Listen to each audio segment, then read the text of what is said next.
Hi, everyone. I'm Jamie Lee Curtis, and my new movie, Halloween Ends, is super scary. And we're all a bit jumpy tonight, you know. It's only me!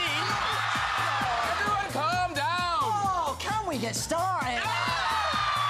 Don't do that! Let's start the show!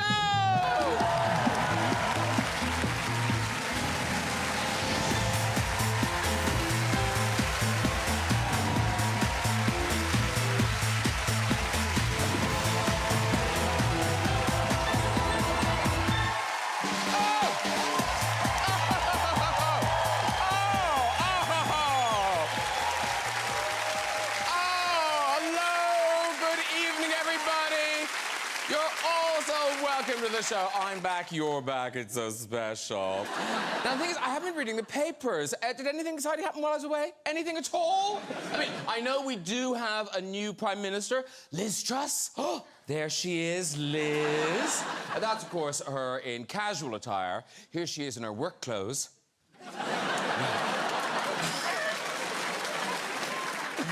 Working overtime. Critics have accused Liz Truss of gambling with the country's finances. Mind you, if she likes a bet, she should stick a tenner on Keir Starmer becoming Prime Minister. Yeah.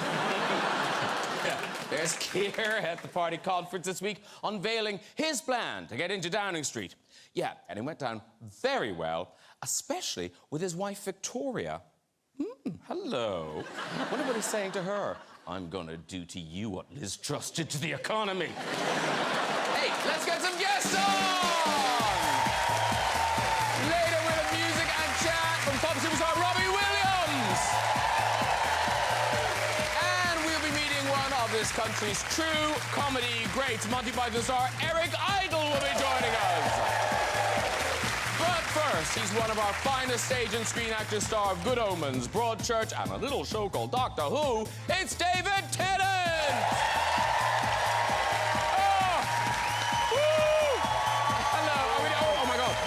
Oh my God, you touched me.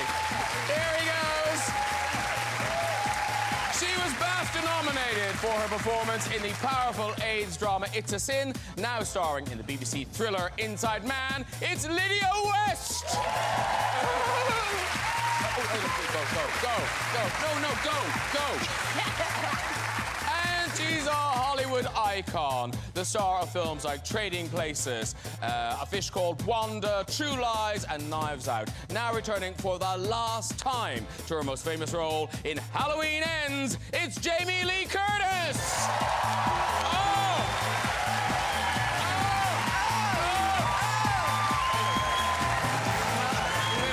Have a seat, too. Wowza! Welcome all. Welcome back. You've never been on the sofa, Jamie, have you? Oh, no, you have. You've only been on the sofa. Dude, so many times. I can't even stop counting how many times I've been on the sofa. Well, trousers are quite noisy. On the sofa. Yeah. Can we just discuss the couch? So this is clearly designed by a man. Because it's designed to make you do the interview, basically. Yes. Like this, which is so... Because if it had been designed by a woman, we would be able to sit up. Yeah, nice and you cool. can't, yeah, can you? Can't, no. It's because it was designed by a man. I'm sorry, you had a question. Yeah, well, I thought people might be pleased to see the sofa back again. Apparently not. It is We can brace ourselves with a table. Oh, I like that. Oh, okay. Sorry. And it's a first-time welcome to Lydia. It's actually the shout. She's liking my question. Yeah. We've got to talk about the extraordinary success of It's a Sin. And, yeah. All four stats, was it nearly 20 million streams on all four? I don't even know what that means. Like, that's a lot, but It's a just... lot. It's a lot. Yeah, it's crazy. We hoped people would watch it, and then kind of didn't believe they would, like a mass audience, and then they did, and we were just like, how do we deal with this? Okay. And you've got, but you've got, I mean, obviously lots of fan reaction and people who loved you in the street, but then you got some very special fan reaction. Yes, I did. So my friend asked me if he could give Elton my number, Russell. Oh, Elton. And I was like, Elton who? He's like, Elton John. And I was like, okay. And then within 2 minutes of sending that text, Elton was calling me, and it was like an 01 number. I won't give his number. I don't know what it was. I think we should. It was like I think you should give it to all of us, please, because I have a couple things I'd love to tell him. Let's call him now. Let's call it. And he called all of us. He called the whole cast, and he called Russell. lovely. I know. It was so sweet. Yeah. Well, I guess once he called one of you, he had to call everyone. I know, I was kind of like, oh my God, Elton John just called me on the group chat. beautiful. Yeah, isn't that a lovely thing to do? Lovely. But then everyone was like, oh yeah, we got the call too. And I That was makes like, me oh. very happy. Yeah. But did he flew some of them to LA for the Oscars party, didn't he? He did, yeah. So he flew some of them for the Oscars party, and he also invited us all round for a curry. And I don't know if that's confidential information, but It doesn't sound confidential. I didn't go because I was away. So it was all the boys, but they had a curry and maybe an orgy. I don't know. Wow. That isn't where I thought that story was going.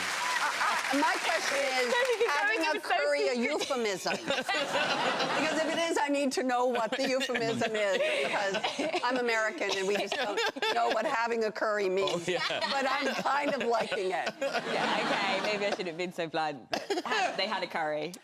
Very quickly, Wow. David Tennant, you've brought us photographic evidence of a very special thing that's happening in your life. Is it this week or was this last week? We're a couple of weeks into it now. Okay, so what are we looking at here? We are looking... David. Well, the one on the left is the one that, you go, lovely, fluffy, lovely puppy. And then Myrtle on the right. Look how pleased she is to have a new puppy. Myrtle looks like she's just killed that. Yeah.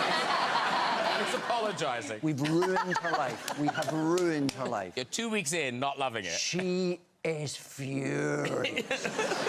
Because, and of course, Bernard doesn't read the room. This is Bernard. This is Bernard, that little sort of fluffy kind of hand towel, yes. He doesn't read the room, so he's just keeps bouncing up, and she gets angrier and angrier and batters him away. It's carnage. Is that your backyard? Yeah. That's what I thought it was Nice. a park. No, do you know what I thought? Do you know what? I saw this and I thought, oh, Jamie Lee Curtis, she lives in America. She's used to gardens like this. I thought the audience would be like, oh, my God, where does he live? It's like Buckingham Palace. It's a forced perspective. I wouldn't worry about it. But use the estate agent lens. Yeah, exactly. Yeah. Wow. It's very nice, though, Beautiful. isn't it? Yeah. All right, look, let's get on and talk about our big film tonight. This is Jamie Lee Curtis in Halloween Ends. You We're know- showing the movie? Yes, we are. Yeah. We got permission. Oh, shut up. You did not. Well, I didn't know you said our big film. I thought, what the... There's a screen. I thought, There's a what the screen fuck coming is down in front of you. happening? I'm like, We're handing out popcorn. I was like, honestly, sorry. British television's very different. Yes. I'm from America. No, let me reassure you. It opens on the 14th of October in cinemas.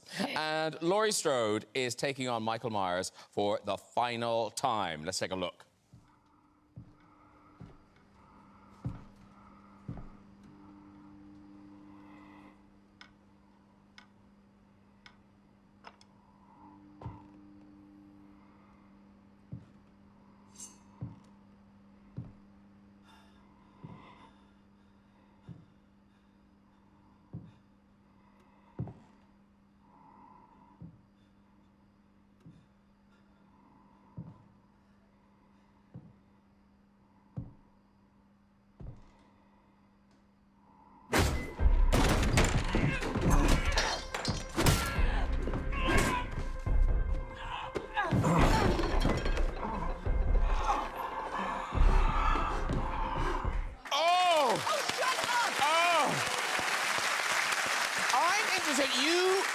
You were able to watch that scene. I thought you looked away during the kind of... Oh, no. Oh, I know what you're talking... No, I did. By the way, I hope you heard I was cracking wise over here watching it, because I don't even like watching it on a clip. I'm very uncomfortable with it. I don't like horror movies. They scare me. I don't know why you guys do. I really appreciate that you do. But I don't like them. But I had to see the movie. You know, I'm about to go out around the world and promote it. And I was like, I gotta see the movie. So they screened it for me by myself in a theater, but I watched it in an empty theater, but I had the volume control. So I was groovy. All the talking, great. The minute the music comes up and the thing, I'm turning it down to 0, and I turn away. But, swear to God, they insisted on having a guard in the room so that I wouldn't pirate my own. And I'm telling you, I was like, wait, what? And the guy's sitting in the back. So my entire movie, I turned the volume down, I'd turn my head like this and go like this, but I got to listen to him. And he'd be like this, oh no, oh no, oh. You know what I mean? Yeah. It was like, really? I'm gonna pirate my own movie. Yeah. But Sell it to China. I'm not great. I did look away. I did look away a bit when I looked watched away. it. Lydia and David, can you watch? You can, can't you, Lydia? I can. I prefer horror to murder or like true crime, which is what I'm promoting. Because you were in the Dracula TV series. That was horror, wasn't it? Yeah. Yeah. I mean, Were you a vampire? Yeah. I say, was it horror? Check this out. That's You?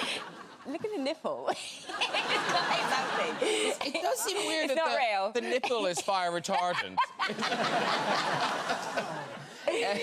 I mean, that must have taken forever. Oh, my goodness. Yeah, it was 4 hours in the morning, and then to take it off was 2 hours. How thick is it? Were you in a suit, kind of? No, so the head is prosthetic, then they had the hair and the ears, and then the hands, and then it was like a leotard suit thing, a legging kind of thing, and then they make the feet around. Wow. Yeah.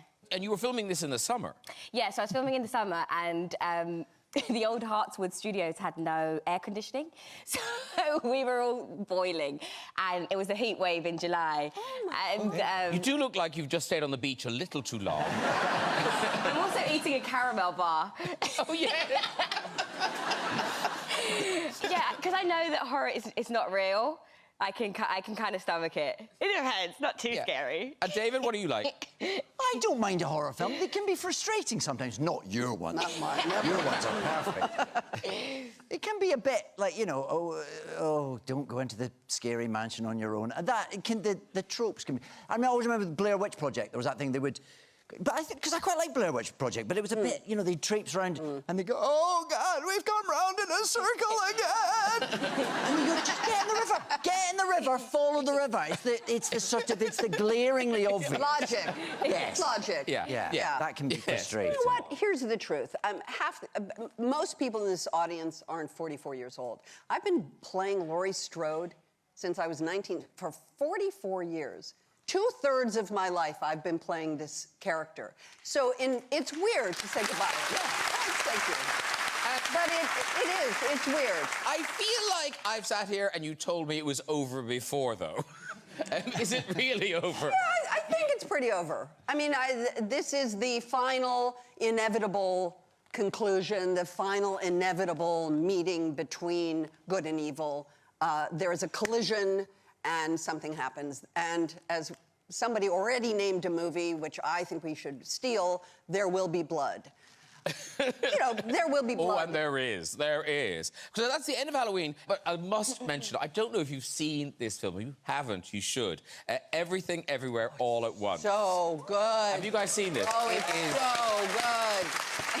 Oh, it's so incredibly good. And it's so unexpectedly good. But it's also so unexpected. Like, everything is unexpected, yes. If anybody asks you about it, like, how do you try to describe this film? I don't. Okay. I don't. It is a multiverse movie about an Asian family led by Michelle Yeoh, who goes to the IRS, who's in IRS, Internal Revenue tax trouble. Yeah. I am the tax auditor, Deirdre Beardra. Her nemesis, you know, the villain of the piece. And it's just a weird multiverse movie, but at the center of it is love, kindness, family, unity, in the middle of the craziest movie you've ever scene in your lives. If you haven't seen it, this is Jaime as Deirdre. There she is in her cubicle. Her name is Deirdre Beardra. And it was such a delight for me. I love the detailing that the cat is perfect. Well, also, I don't know if you can see the Auditor of the Month trophies she's won. Also, she's wearing a wrist brace and a watch, which I thought was a very clever take. And she goes from being a villain and a sort of nemesis to an actual world where Michelle Yeoh and I live together in a hot dog universe where we both have hot dog hands. And we do a mating dance, and then we break up, and it's at the same time you're looking at me like, okay, this woman is twisted. I'm telling you, it's one of the most moving parts of the movie is this love story between me and Michelle Yeoh. If we have whet your appetite, it is available to stream now. And I mean, they're talking Oscars for this film, aren't they? I mean, there is Oscar buzz around this film. There is. And you know, let me just say this. It's that weird race. It's a race. They call it the Oscar race. Yeah. It's just a bizarre world. And yet, you can imagine, for me, I'm a 64-year-old woman who's been in horror movies, to be in that movie and have that be the movie that people are talking about it at that level, it's so beautiful and moving that that's the movie? Deirdre Beardra for Best Supporting fucking Actress? Are you kidding me? And if you don't take the shot, you're not even in the game. For me, it's just let's go. I'm all in. I'm just like, let's go. Get it. Well, good luck with that. And once again, Halloween Ends will be opening on the 14th of October. Jamie Lee Curtis, everybody. Leave it? Hey. Stay. Yeah. You say you're so comfortable. No, I'm not. This couch, I'm telling you, I swear to you people, I'm going to take off my shoes. Yeah, take them off. You know why? Because now watch. Oh, so much better. Oh, there you go. Oh, so much better. I want to get you a pillow. I'm telling you, not a good couch. Now, Lydia West, your latest work is the new BBC drama thriller. It's called Inside Man. It continues Mondays at 9 on BBC One. You can catch the first 2 episodes on iPlayer. So this comes from the fertile mind of Stephen Moffat. Great cast. There's Dolly Wells, Sandy Tucci, yourself, and actually David Tennant is also in it. Hi. Yes. So, Lydia, you play an investigative journalist. How do you fit into this twisty-turny story? So, I'm kind of, well... Come on, Lydia. Come on, Lydia. Okay, well, at the moment, I'm being used by Grief, who is played by Stanley, and he did study criminology, and now he's on death row for killing his wife. And firstly, I wanted to write a piece on him, and then I came to him with a case because he solves murder cases from prison. And my friend, Janice, played by Dolly Wells, has gone missing, and David Tennant's character... Hi. What's your name again? Are you a priest? I'm David. Nice to meet you. Nice to meet you. Harry.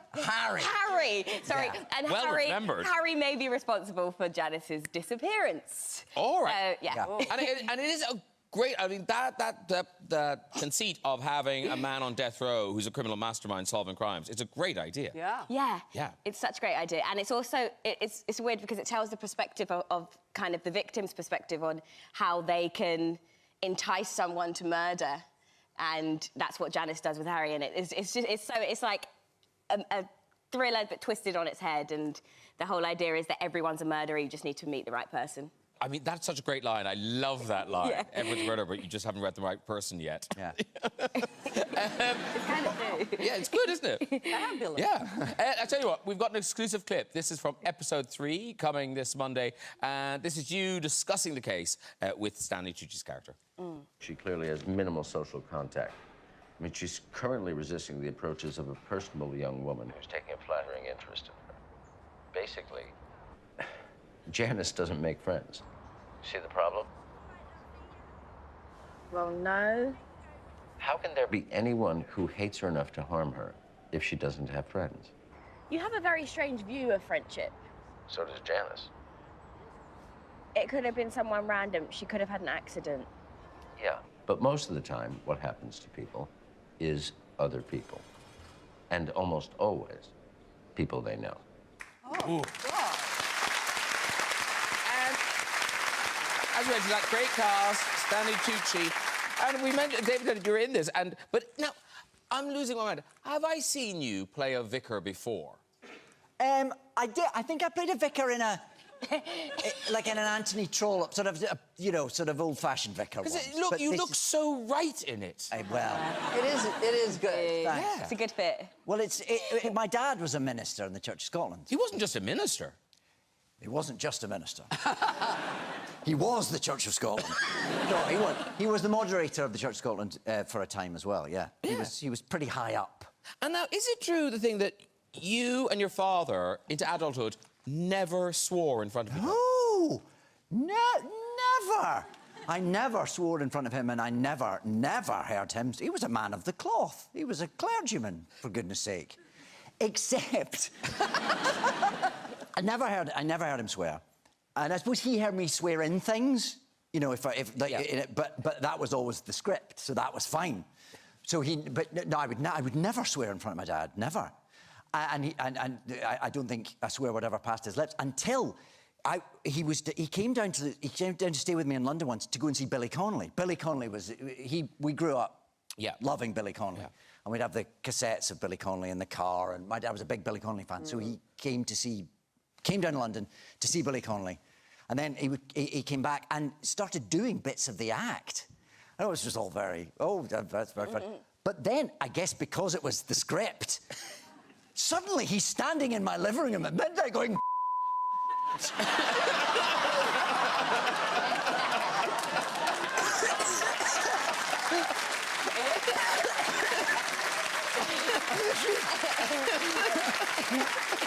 Wow. This is the moderator of the Church of Scotland. I think he'll be excommunicated.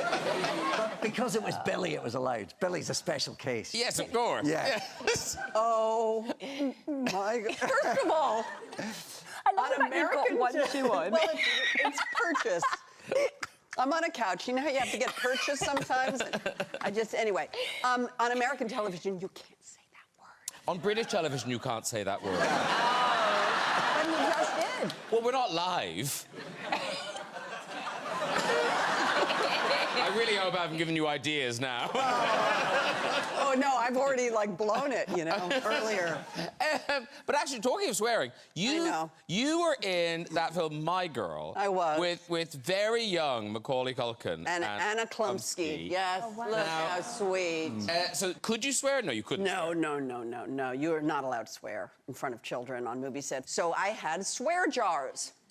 You know, swear jars. If you said the S word, you had to put in $1. If you said the F word, you had to put in $2. And, you know, the whole crew participated because we had kids on the set. Here you two are, young kids. Sure. And, you know, of course, once in a blue moon, we'd all be like a bank, and then we'd be like, put money in the swear jar. And, you know, it all went fine. We all got very tired of it, but they were cute and nice kids. And the last shot of the movie was the scene where they run down the dock and then jump into the lake. And I remember we had, like, safety people in the lake and stunt people and, you know, and the whole thing and cranes and thing. I mean, I'm telling you, they jump off a dock into water like 2 feet deep. And, you know, it's like a big thing and towels and everybody's like, ah. And they, you know, run and then they jump into the thing. They're fine. And then everybody's like, oh, yay, and everything. And now they're going to be finished with the movie. And there they are, wrapped in their towels, standing at the edge of the dock. And they go, ladies and gentlemen, that is a wrap for Macaulay Culkin and Anna Klumsky. And everybody goes like this. And I took the 2 cans, and I walked up to each of them. And each of the cans had like $500 in it. Oh, wow. 500 pounds. And I walked up to each of the kids, and I went, fuck you.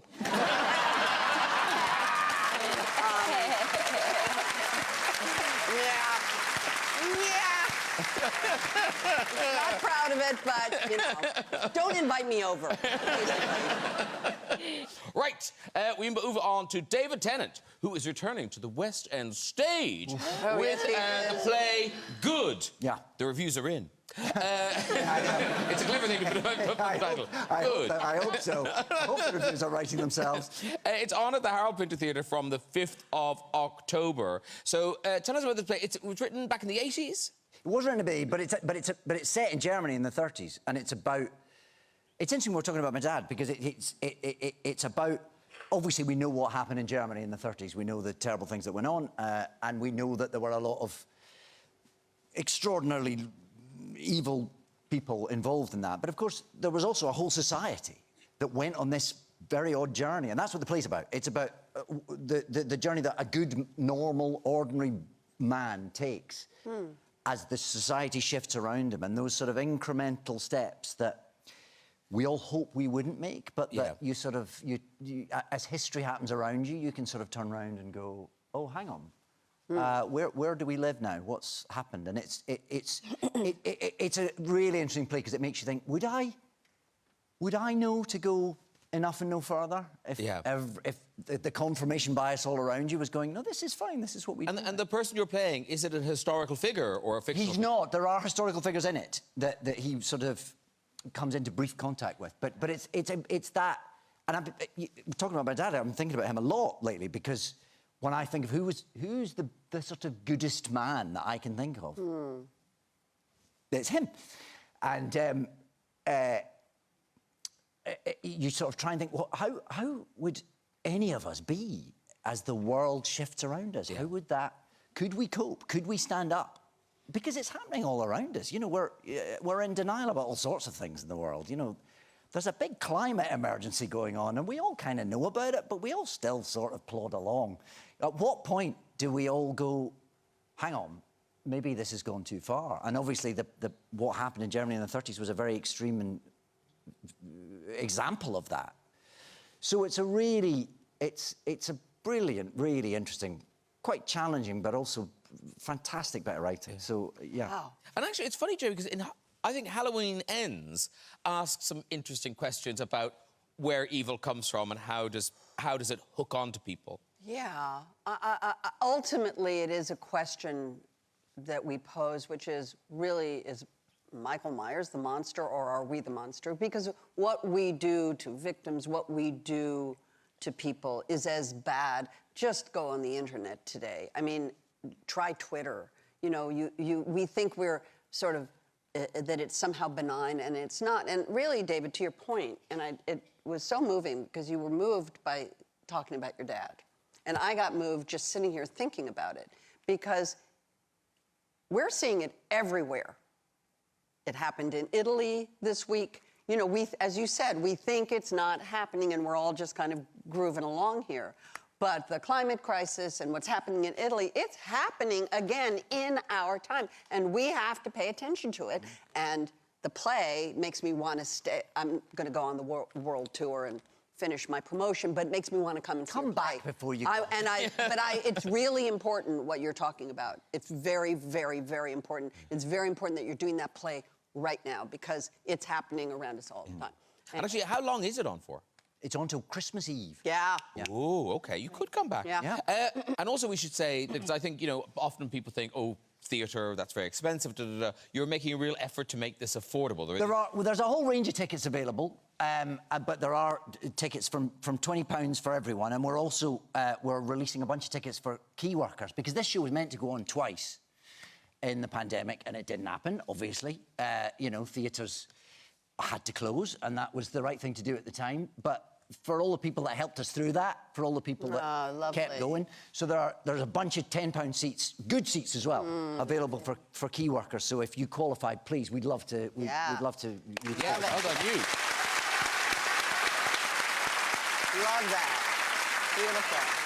OK, it's time to meet my next guest. As a member of the Monty Python team and a creator of the hit musical Spamalot, this man is one of our great comedy legends. Yes, he is. Recently, he went public about a devastating health scare, which he's here to talk about tonight. It is quite the story. Please welcome Eric Idle. Oh! Come in. Lovely. Thank you so much for doing this. Thank you very much. You know each other. Yes. Eric, Lydia, Eric, David, have a seat. Yes, thank you. Couch, it's tough. Ooh. No, it's fine for men. Yeah. You know everyone, Eric. I don't know everybody, but we were on a talk show, David and I, vaguely. I forget who it was. Oh, I do. We crossed paths somewhere. Yeah. Jaime, I know. Of course. Yes. All right. Listen, you're here to tell us this. As I say, it is an extraordinary story, and it's a very frightening story. So before we get into it, I think we should just reassure people you are well. Yes, I am very well, yes. Okay, so it's the show is dedicated to Erica. So in order to tell the story, do you go back to 2019 or do you go back later? I go earlier. Okay. It starts at about 2009, and I'm writing a play. It's after Spamalot, and I'm writing a play. I think it's a really great idea for a play. It's going to go really well on Broadway. It's called Death the Musical. Try and sell that one, So anyway, to me, I like it because I'm writing a play about a guy who's writing a play called Death the Musical, and he finds out he's dying. So I like irony. Yeah. So that's my premise. So I'm writing away. I need some, I need some medical background. So I go to see my doctor, and he says, come to the Dodgers game. So we're sitting at the Dodgers game, and I say, what is the fastest way to get rid of a character? And he said, it's very simple, pancreatic cancer. You've got about 3 weeks, if you're lucky, and it's inevitable, So I said, great, that's perfect. I'll start writing away. And then 10 years later, he's still my doctor, and I'm going for a routine checkup, and I'm having a blood test and MRI, and he said, put a little bit of iodine in there. And he said, come in, sit down a minute. And he shows me on the screen, and I said, what's that? He said, it's pancreatic cancer. Wow. And I laugh because it's hilarious. The writer of the play, about a writer writing a play about Death the Musical, now has bloody pancreatic cancer. And, so you've got to break it to the wife and the kids. And so we agreed we'd call it Kenny because it's such a scary term, Yes. I'm suffering from Kenny. We're going to go to the Kenny Centre and have a Kenny operation. And so he said, the good news is it's really early stage. We've seen it, we've never seen it this early, so you've got a very good chance of surviving. So within about 10 days, I'm whipped into Cedars and a cancer specialist who actually, after 5 hours, operates and takes it all out. And so I was extremely fortunate. I was very, very lucky. And, we didn't tell anybody, but I was very fortunate. And then you revealed this diagnosis in a very Eric Idle way. How and when did you reveal that you'd had pancreatic cancer? Well, I revealed it after I was on The Masked Singer. And, in America, this isn't a spoiler. Yeah, no. I was on The Masked Singer, and it was the premiere episode of the season, and I thought, well, afterwards they ask you to be interviewed, and you go on the shows, and you plug your book or your film or whatever you're plugging, and I thought, you know what, I think what I ought to do is to come out to cancer and tell people that I actually survived pancreatic cancer, because this is very good news for everybody. Yeah. So what I thought I'd do is I'd start a fund called the Bright Side Fund. I'm looking on the bright side, and then people can, contribute, and we can put it to research and encourage early testing. And so that's what I'm doing. I mean, we started it, and people are contributing, and it's going very well. And when you went into hospital, didn't you use the man who sings Also Look at the Bright Side, the man who starts the song? Was it his name you used? Oh, yeah, because in Cedars, they said, well, you better go under a pseudonym, because you don't want to be bothered by the tabloids. I thought, well,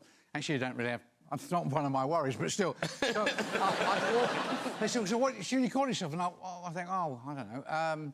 I couldn't think of a name, so I said Mr. Cheeky, because he's the character in The Life of Brian. So I'm sitting there ready for my operation. I go, Mr. Cheeky. Mr. Cheeky. Oh, fuck, that's me. So, that's the name I'm known at, is Cedar. So, quite nice. I'm lucky I didn't call myself Biggest Dickus, actually.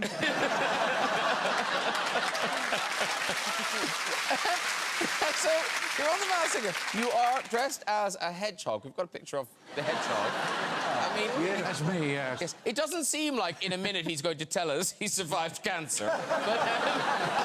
But I survived being run over by a car, maybe. Yeah. But you sang a Beatles song. I did. I sang Love Me Do, so I like that song. And it's not easy to get a Beatles song. And a friend of mine said, well, why don't you ask Paul? Because he wrote it when he was 16. And it's not a Beatle copyright, it's Paul's copyright. So I wrote him a letter, And I said, can I use your song?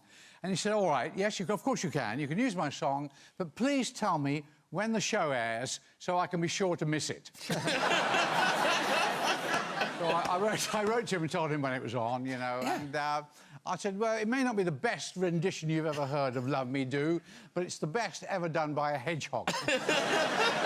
And listen, you clearly are feeling very well. Tell me this, because you know, because you were told this thing, that you kind of thought, right, that's it, that's curtains, but now it's not curtains. Yes. What's your life like? Are you living differently?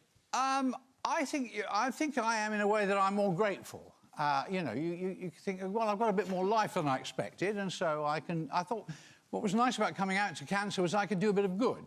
So I made an alliance with Stand Up to Cancer, which is a charity, and they've been helping me, and the Bright Side Fund has helped me, and so yeah, I mean, I'm grateful to be alive. Yeah, well, listen, I hope it helps other people, and we are so grateful you're alive. Thank you so much for being here and sharing your story.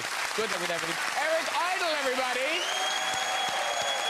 It's an amazing story. I'm so happy for you. OK, it is time for music. This British pop superstar has 18 Brit Awards to his name and is now celebrating 25 years as a solo artist. Here performing Lost, it is Robbie Williams.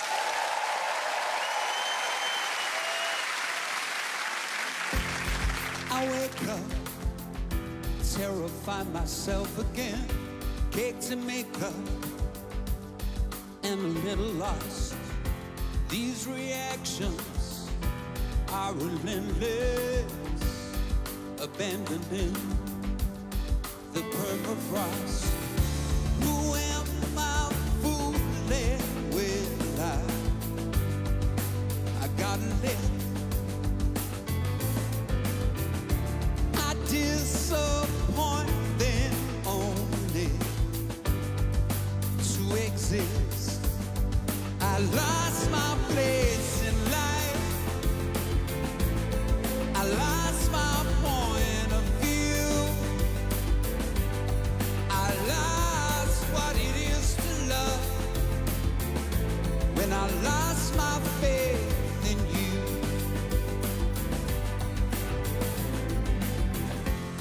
I walk out of my masterpiece to the nothingness greeting me.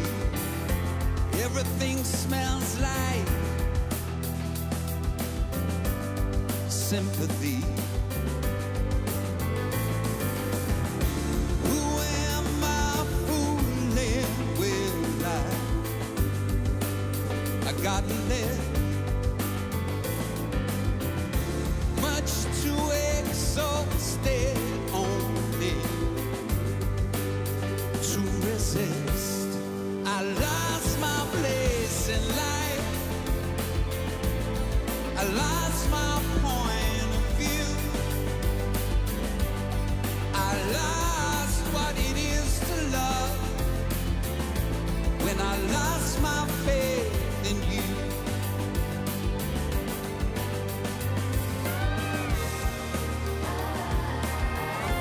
All my friends say, don't give up yet. Might still get there, but I don't think so. Embrace me. I tried, I lost my place in life. I lost my point of view. I lost what it is to love. When I lost my faith in you. I lost, oh, I lost my point of view.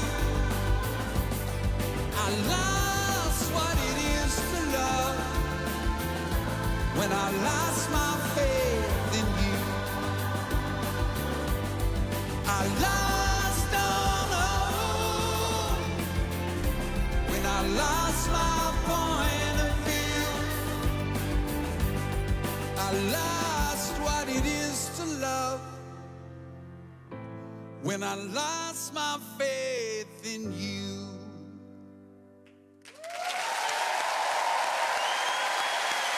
Wowza! Robbie Williams, everybody! Great job. Come on over, sir. Do. Now, which way is it? That way, that way, that way, that way. Oh, no, no. Oh, it was this way. It was this way. I'm so sorry. Hello, sir. Hello, love. Nice to see you. Have a seat, dude. Hello. Jamie, Eric. Hello. Oh, dear. Hello. Very nice Hello, to see you. hello. What a pleasure. Lovely to see you. Thank you so much for that. Pleasure. Yeah. Yeah. Loving it. You well? Yeah, I've just got back from Australia and I haven't been to sleep since 5 o'clock yesterday. Wow. Yeah, so this is really interesting. Well, we won't keep you. We should say that is the new track, but it's from the album Robbie Williams 25, which is Greatest Hits. But Greatest hits, yeah. The greatest hit. no, oh, Yeah. Angels 25 times. Yeah. Am I right? You've re-recorded them. I've re-recorded them with an orchestra. Yeah. Oh, beautiful. Oh, yeah. Gorgeous, gorgeous. And why just... I guess there wasn't room for any more new tracks on this album because you've got so many hits. That's right. Loads of them. An abundance of hits. Yeah, well, and also, here is the thing. So, by the way, can we just say... You and the nutty. Yeah, that's me, yeah. Look at that. I know. Yeah. How much photoshopping did you... Not much. Well, I yo-yo with my weight, and I just want, like, there to be evidence in the future that at some point I did look like that. But you must get match fit if you know a nude photo shoot's coming up. Well, I was kind of match fit at that point. So you said, quick, take a picture. Yeah, it's weird. Yeah. It's weird, though, because it wasn't my idea. I'd like to say that was my idea, but then I go, oh, yeah, that'd be quite cool, doing Rodin the Thinker. Yeah. And then what you actually don't take into consideration is you're going to be in a room naked with 30 strangers in front of you. All just like going... Oh, I do it all the time. All the time. Yeah. Well, talking of looking back, I just want to mention this, because Eric mentioned it just as you were starting to sing, that this studio is special to you. Yes, in this very studio, we filmed Monty Python. We shot Monty Python. And, Wow. 50 years ago. Yeah. This is hallowed ground. Because of what's happened to you, do you see those circles and patterns in your life a lot now? You look back a lot when, you know, if you can remember anything, you tend to look back, yes. Yeah. No, but we had a lot of fun in here. I mean, we made some funny things happen, and we had a live audience, and we had about an hour to record the entire show. So we'd run in and out and be changing, so I've got some very good memories of In it. an hour, you made classics, and it took us so long to make this. Wow. And here's the thing. In Britain, previously, the record for the highest amount of #1 albums by a solo artist was held by Elvis Presley. So you can imagine about how many years he's held that record for. But no more. It is now Robbie Williams. You know, like, that's one of those things. You can't shrug that off. That is an amazing statistic. Yeah, but he won't stay dead. He just keeps coming back for more. Yeah, no, it's absolutely incredible. It all feels like a glitch in the Matrix. It really does. You know, it's like, yeah, it's one of those things where you go, well, I'm really pleased that it's happened to me, but I'm flabbergasted that it has, and these nice things keep happening to me. And it's, yeah, it's too much to take into consideration and go, yeah, that's me. I did that. I beat the Elvis. That's what I was thinking in Stoke when I was 15. Yeah. One day I'll beat the Elvis. No, that's not what I was But you did beat the Elvis, and I love, you know, that here you are, this huge star, but then you do spend time in LA, and I mean, am I right thinking you're less well known in LA? Not known at all in LA. Yeah. I went to Craig's the other night. You know, Craig's. Well, yeah. Did they take your picture? Well, no, that was the thing. I get out of the car, and there's like 10 paparazzi, and I'm like, And I open the door, and they all go, all of them, and it's like, and then it's really sad because like I'm in the car annoyed that there's bloody paparazzi there. And now I'm annoyed that they're not taking my picture. but then right towards the end of me going in the door, one of them goes, Ronnie? And they all start going, Ronnie, Ronnie, Ronnie. Yeah, Ronnie. Now, lots to look forward to because Robbie is on tour. It all kicks off the 9th of October at London's O2. Oh, wow. And you're touring around Britain, and then you head to the rest of the world, I guess. Yes, I do. Okay. Apart from North America, where I'm Ronnie. You'd be in LA? I can. I'll do a gig for you. If Okay, excellent. Yeah. Well, Hollywood done. Bowl, Okay, yeah. just for you. She'll make you some curry. Good luck with the tour. Well pulled back, darling. And good luck with the album. Get some sleep. Get some sleep. Robbie Williams. Robbie Williams, everybody!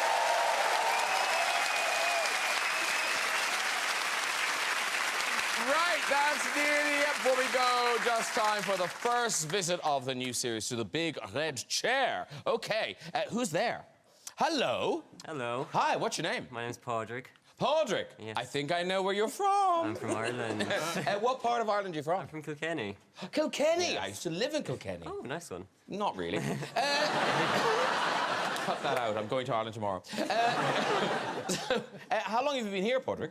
Oh, I'm here like 12 hours. Oh, I see. arrived this morning. Okay.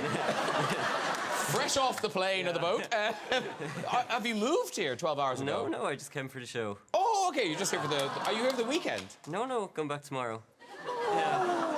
You know what's on telly? I know. All right, Padraig, off you go with your story. Okay, so about 4 years ago, we went on a hiking trip in school. I was about 16 at the time.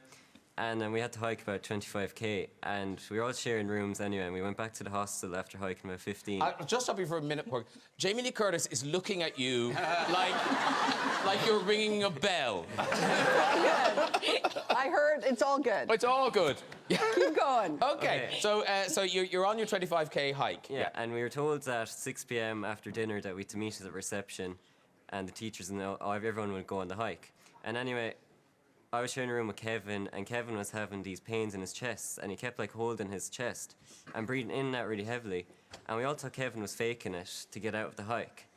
And like I was kind of like, yeah, it's a good point. I'd play that card, but whatever. And anyway, we just left Kevin and went down to reception. And about 50 minutes later, an ambulance pulls up outside. And a paramedic comes in and gets Kevin and loads him into the back of the ambulance. Turns out Kevin was having a minor heart attack, and the 8 of us in the room did not give a shit about it. Very quickly before I flip you, is he okay? Yeah, he's fine. He just Oh, spent, good, good. That's all right. Yeah. Okay. That really is all we've got time for. If you'd like to have a go in that red chair yourself and tell your story, you can just contact us via our website at this very address. Please say a huge thank you to all of my guests tonight. Robbie Williams, David Tennant, Lydia West, Jamie Lee Curtis, and Eric Idle. Join me next week with Eurovision star Sam Ryder, rapper and TV personality Big Zoo, Hollywood actor Lashana Lynch, Oscar-nominated Leslie Manville, and Downton and Paddington star Hugh Bonneville. I'll see you then. Good night, everybody. Bye-bye.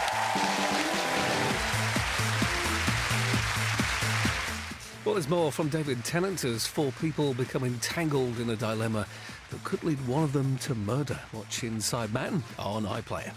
Well, next, Graham's back, and there's exciting news on RuPaul's Drag Race UK.